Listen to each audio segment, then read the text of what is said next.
ঈদের ছুটিতে যাতে আমাদের জনগণ ভোগান্তির শিকার না হয়, রোজদাররা যাতে রাস্তায় ইফতার না করতে হয়, বাড়িতে যে যাতে নিরাপদে পৌঁছাতে পারে, সেই জন্যই এই রাস্তায় দাঁড়িয়ে আমরা এই রাস্তা পর্যবেক্ষণ করছি এবং সেই অনুযায়ী ব্যবস্থা নিচ্ছি। ইতিমধ্যে আইন শৃঙ্খলা দায়িত্বের ডিআইজি সাহেব আপনাদেরকে সার্বিক বলেছে প্রস্তুতি কী। এই রাস্তা আপনারাই দেখছেন, কোনো যানজট নাই আল্লাহর রহমতে।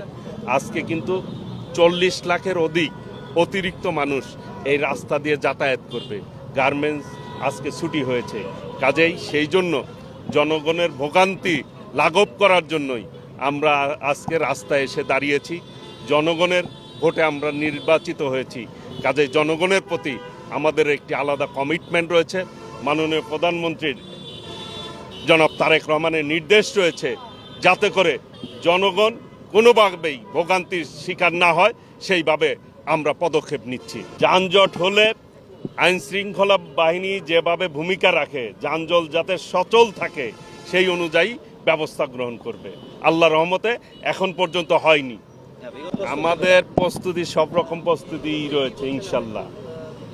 বিগত দিনের অব্যবস্থাপনার কারণে তারা যানজটে পড়েছে। আল্লাহর রহমতে আমরা পূর্ব প্রস্তুতিও নিয়েছি এবং যাতে যানজট না হয় সার্বক্ষণিক কিন্তু তদারকি করছি।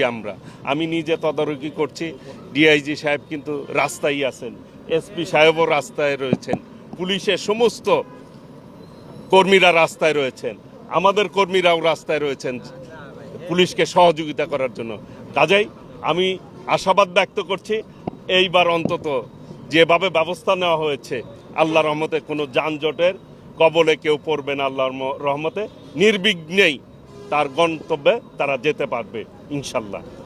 আমরা এই মুহূর্তে শুধু টাঙ্গাইলের জন্য নয়, ঢাকা রেঞ্জের জন্য ঘরমুখ যারা যাত্রী রয়েছেন তাদের নিরাপত্তার জন্য, তারা যেন নির্বিঘ্নে বাড়ি যেতে পারেন, তারা যেন উৎসবমুখর পরিবেশে উৎসব করতে পারেন, সেই পরিবেশের জন্য আমরা শুরু থেকেই ফোর্স মোতায়েন করেছি এবং এই মুহূর্তে আমাদের নিরাপত্তার জন্য যত রকম সাপোর্টের প্রয়োজন সব সাপোর্টই দেওয়া আছে।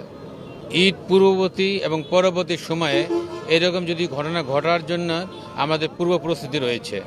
আমরা সবসময় মোবাইল টিম, টহল টিম সব কিছু আছে, আশা করি এরকম কোনো সমস্যা হবে না।